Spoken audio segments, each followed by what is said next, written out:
નમસ્કાર. થોડાક અનિયમિત ક્રિયાપદો ઉપર કામ કરીએ.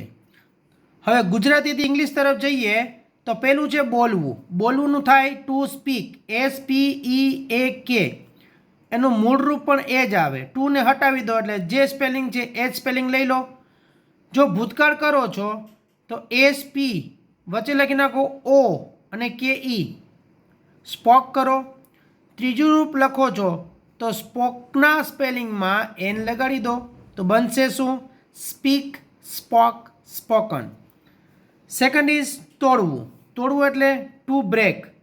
એનું મૂળ રૂપ બને બ્રેક જ. બ્રેકના સ્પેલિંગમાં એક O લગાડી દો, BROKE એટલે બ્રોક. એનું ભૂતકૃદંત બને બ્રોકન એટલે કે છેલ્લે એન લાગે. ત્યારબાદ ત્રીજી ક્રિયા છે લખવું. એનું બને ટુ રાઇટ, WRITE. મૂળ રૂપ તો એ જ બનશે.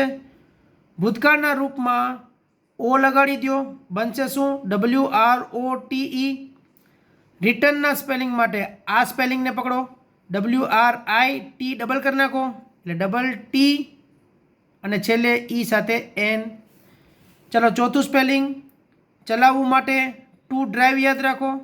ડ્રાઈવના સ્પેલિંગને મૂળ રૂપમાં ડ્રાઈવ જ લખશું.